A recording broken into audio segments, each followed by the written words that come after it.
We have some big news to go over today is the Toronto Blue Jays have made a sneaky good signing a young but talented starting pitcher who is very intriguing. I want to break down exactly who that is, what his arsenal entails, and discuss what this means going forward. But not only that, we have multiple huge Jays updates to go over today, including a massive update finally surrounding George Springer. A ton to go over today, folks. Before we get into it all, quick reminder to hit that subscribe button. If you're a part of that percentage who aren't subscribed to the channel, you guys have been absolute beasts with the support, so make sure to continue supporting by hitting that subscribe button. And obviously, coming off a pretty rough game yesterday, they have an afternoon game today. Hopefully they can take care of business and win the series.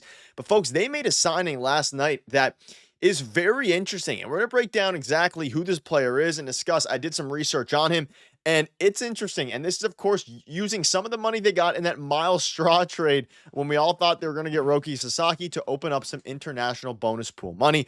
But let's break down the tweet here. Now, I'm going to do my best to pronounce it. I researched as much as I could and tried to kind of get the pronunciation right. So if it's wrong, let me know down below. Do my best, though.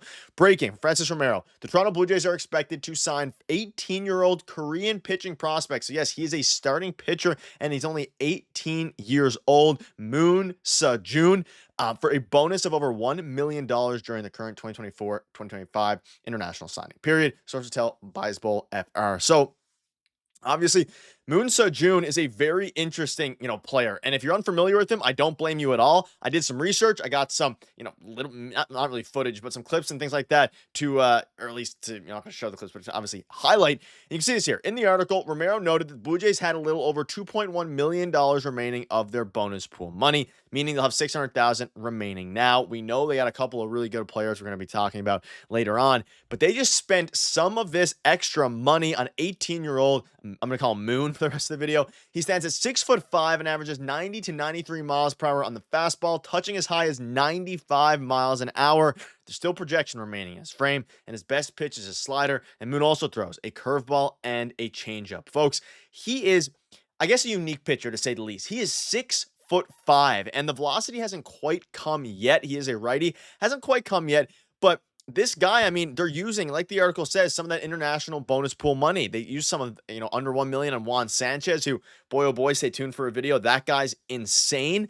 And now, of course, for, from Moon, he is in a interesting spot. Is he going to go to the, Dominican Summer League? Is he going to go to, somewhere else? That's the big question.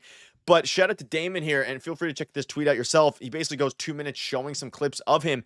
He was, of course, the international free agent signing. He was set to become a top pick in the KBO draft. Lots of physical projection, and his fastball has already reached 93.8. And again, he's 18 years old. If he can develop into that frame a little bit, he can maybe touch, mid to high 90s. And the Jays are obviously have done a fantastic job so far with prospects. Their rankings have went from the 27th best in baseball this time last year to now the 20th best in baseball, even after trading Jordan Watts-Brown and Kendry Rojas and Alan Roden graduating, all these different things. They're in a very, very good spot. And to get a guy who's 6'5" and has a plus slider at 18 years old, it's an exciting signing. And this is, of course, all part and using some of the money that they got in the Miles Straw trade. And I mean, the Jays seemingly so far did okay in that trade. Obviously, at the time, everyone wanted Roki Sasaki. Long term, Roki's probably going to be better than Miles Straw and Moon. But at the same time, you're getting a ton of value from Miles Straw this year. You're getting hopefully a ton of value from some of their signings. And you can see here, someone asked Brandon, is there a chance he turns into something? No clue, though the organization clearly likes him. Probably worth viewing him through the lens of a 2 to 3 round draft pick, just based on the bonus he appears to be getting. So for all you guys who want to kind of put it into perspective, he's probably the same value as a round 2 to 3 draft pick, which is very good, right? And pitchers come from everywhere. And obviously, we have the recent first-round pick, JoJo Parker. Excited for him.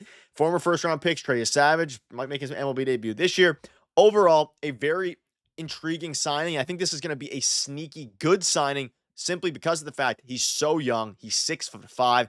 He has the ability to be someone who really grows and develops into his frame, and that's the exciting part. 6'5", 210 pounds, and it's going to be exciting. So feel free to check out the clip. I'll leave a link to the tweet down below so you can watch the full footage there if you're interested. But folks, it's cool. It's very cool, especially to see them use some of that money, and they've already used some of it on Juan Sanchez. Unbelievable. We'll dive into a full video here. He's going to be the Jays' next superstar, but there's a lot of things coming up on the channel. But let's dive into some big news. Jays lost yesterday. I mean, the starting pitcher on the Chicago Cubs is absolutely unbelievable. We're going to, pretend that game didn't happen, forget that game for today, and take on some of the good news. George Springer is finally ready, and he is officially going to be returning. But we'll dive into that in a second here.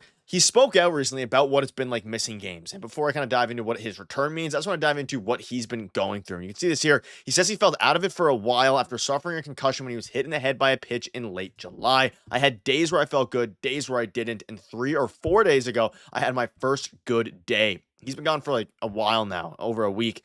And he said being sidelined sucked because I want to be with the team. I want to play. And there's nothing more I want to do than be on the field with these guys every single day. And shout out to George Springer. The Jays lost their best hitter, and Vladdy's probably heated up to be their best hitter now. Springer's going to be going on a rehab assignment. So the big news here is obviously that he cleared MLB's concussion protocols, which took a lot longer, like a week or weeks longer than we all initially thought.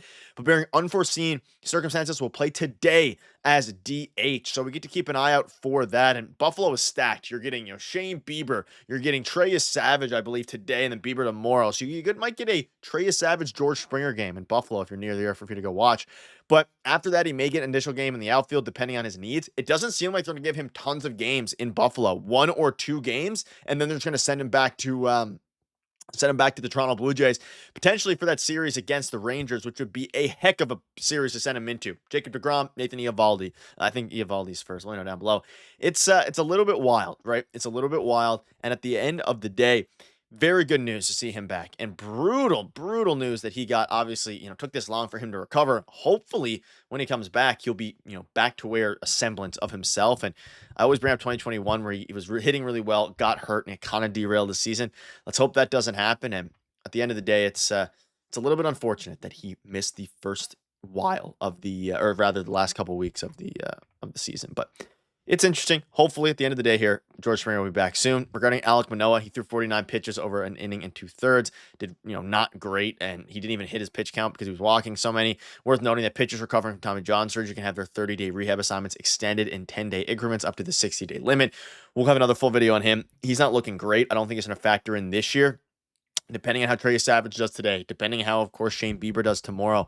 And it's worth noting, I think Trey Savage is starting today, but to see how they use him out of the bullpen going forward and to see what kind of, interesting, avenues they have for Trey Savage to become, to the big leagues and become a big leaguer, all intriguing things. One other thing as well here before we wrap up is that top prospect Owen Casey will join the Cubs in Toronto, sets up a big league debut at Rogers Center against Max Scherzer. Scherzer today, and of course, Owen Casey making his debut, the Canadian making his debut at the Rogers Center. It all fit perfectly, and shout out to him. Obviously he's on the other team, but I hope, wish him the best in his career, but not tomorrow. Let's hope he goes 0 for 4 in his debut and Max Scherzer takes care of business. Folks, that'll wrap it up.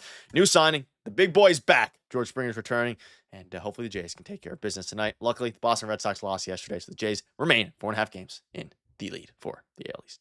Thank you guys for watching. You guys are peace.